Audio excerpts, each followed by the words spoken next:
On the drag strip here at Portland, off the corner they come.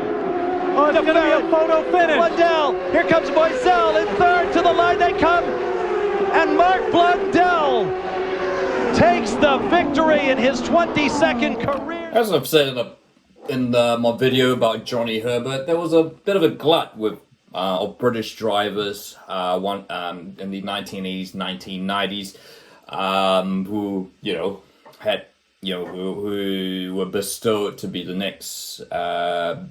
next British champion after Nigel Mansell, and one of them wasn't, well, Mark Blundell unfortunately was not one of them. And so here's by the way, not to be confused with Martin Brundle, because they actually have some people say they have a very similar name. But yes, Mark Blundell, of course, probably more well known for his IndyCar career, or if you're a millennial, his time broadcasting F1 and with ITV and the BBC. He's I guess he is certainly kind of in the forgotten realm, probably more so than Martin Brundle. And no one's really done a video about Mark Blundell like Martin Brundle and Damon Hill. So here we go. So it's not a remarkable history, not particularly indistinct career, I guess. Mark Blundell, of course, he was sort of born 1966, so it's sort of around the same generations like your Mika Hakkinen and Michael Schumacher. It's a bit older than those two. Sort of, the usual, started out in motocross, unlike others, as contemporaries with Margon go-karting, then switched, he actually switched to four wheels quite late at the age of 17, a bit like Damon Hill. Nevertheless, his climb through the junior formulas was meteoric, and then eventually gone to the Formula 3000, and did reasonably well, it's very interesting. So he was actually the Williams test driver, and then he ceded that eventually to Damon Hill, which I guess you think, what's that? Could have been Mark Blundell in that Williams car in 1993. He wanted to Blundell, of course. The reason why Blundell ceded the Williams testing seat, but back in 1991 was because he really wanted to get a full-time seat in F1, which maybe he could have waited 2 more years, seeing what Damon Hill achieved. Is Mark Blundell better than Damon Hill? Well, then it's another for the wadded pile. Mark Blundell, so making his debut in Formula 1 in 1991 for the by then uncompetitive Brabham team. Again, just like Damon Hill, and a lot of Brits stuck with Brabham. By the way, Brabham's always been an Australian team, I guess. McLaren's in New Zealand. McLaren started by New Zealand. Brabham started by Australia, but they're all essentially British, and then they become British teams. Anyway, so Blundell finished sixth in Belgium in the Belgian Grand Prix in 1991, which is of course the same race Michael Schumacher made his F1 debut for Jordan. But despite that, he obviously the funding issue with Brabham, he was not retained, and didn't want to stay on with Williams, as I said, Damon Hill took that role. And eventually Blundell signed the testing deal with McLaren, and he combined that with quite a decent sports car career. He got pole position at the 24 hours of Le Mans, driving for Nissan, it was by about 6 seconds ahead of the second fastest driver. He eventually won the Le Mans 24 hours of Peugeot. Unfortunately, no, that did not get him a drive with McLaren in 1994 when Peugeot started out McLaren.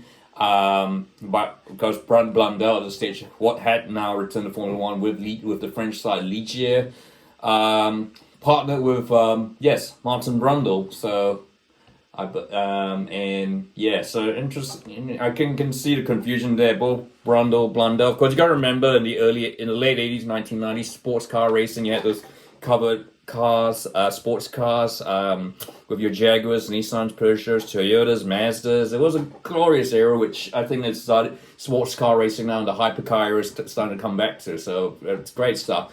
And then so 1993 got. Got 2 podium finishes in South Africa and Germany, finished 10th, so it's rather impressive. And then moved to Tyrrell. Now, Tyrrell, of course, in 1994 had an absolutely, one of the underrated cars in Formula One. It was kind of like probably the last really good car for Tyrrell.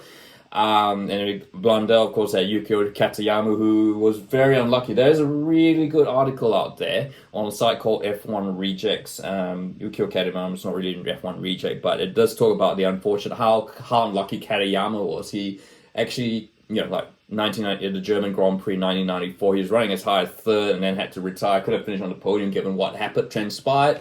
Blundell Blundell was kind of a little even, maybe slightly outpaced by Yukio Katayama in qualifying, but he actually got that one podium finish, which that car deserved at the 1994 Spanish Grand Prix. It's really remarkable, given, of course, you had, the Williams, Benettons, Ferrari, sort of the Ferraris, McLarens had their reliability issues. Actually, it was a reliability issue with one of the Ferraris, or correct me if I'm wrong, in that Spanish Grand Prix. So he finished 3rd behind Damon Hill and Michael Schumacher. But yeah, unfortunately, of course, Tyrrell were, like Brabham, really short on cash, and they really needed sponsorship. So they got Mika Salo in with the Nokia sponsorship and retained Yukio Katayama because of the Yamaha engines. And so Mark Blundell didn't actually initially have a drive because, of course, but then Nigel Mansell signed for McLaren. And we know that story because there's been a lot of great stuff. We know all the story. Nigel Mansell was just too big for that McLaren, and so Mark Blundell was actually initially drafted in rather than Jan Magnussen, who was the test driver for McLaren, while they tried to build a car that was big enough for Nigel Mansell. But then, of course, we all know Mansell just quit halfway through the season, and Blundell ended up taking the drive for the rest of the season. Finished 10th. But yeah, as it was, that was all she wrote for Mark Blundell in Formula One. McLaren signed Scotsman David Coulthard from Williams, and yeah, I mean, there was a thought that Blundell actually apparently could have come back to Formula One as a test driver in 2001, although you'd think he'd be 35 by that stage. With Prost Grand Prix, were by that stage had lost Peugeot and were pretty much broke at that stage, so I'm not sure how that would have come off. I think probably good that he didn't. But of course, Blundell is known for his IndyCar career. Of course, he took 3 wins for Pac West between 1996 and 2000. 1997 was actually his probably the best year in a single seater for Mark Blundell. He finished 6th in the Kart World Series as IndyCar, by the way, for you millennials. In 1997, he was actually voted the Autosport British Driver of the Year, ahead of thinking Damon Hill, David Coulthard, 1997. Damon Hill, of course, nearly won that Hungarian Grand Prix. David Coulthard had 2 Grand Prix wins that year, so that's truly remarkable. Unfortunately, he had the really, really big accident in 1999, and that kind of scuffed. And Pac West were really unreliable. We had this really uncompetitive with that Mercedes car. He was often outpaced by Maurizio Gucciolini and his teammates. So he went back to Le Mans. There was a bit of sports cars, touring cars, and then that was it. Mark Blundell's pretty much now he's now started his own management company, and he's with his friend Martin Brundle. Even more than that, though, you can't just just want to stick with those two. I guess they've got the same initials. By the way, Mark Blundell had the coolest helmet ever. So I'll put a picture up there. And so he's had, they've represented a couple drivers. Gary Paffett, who reached DTM, Mike Conway, Callum Ilott, Ferrari test driver, Tom Blomqvist, Jordan King. And that's the story of Mark Blundell. So I've got to put a summary here. Look, I guess Yeah, a solid F1 career. Was he? Could he have? I mean, as I said, if he had accepted that test driver deal with Williams, which ended up going to Damon Hill, could he have ended up in the 1993 Williams seat? Which, of course, Damon Hill won 3 races in, and ultimately that, the rest is history. Could Mark Blundell have been a world champion? Could he have won a couple of races? Well, again, to what if.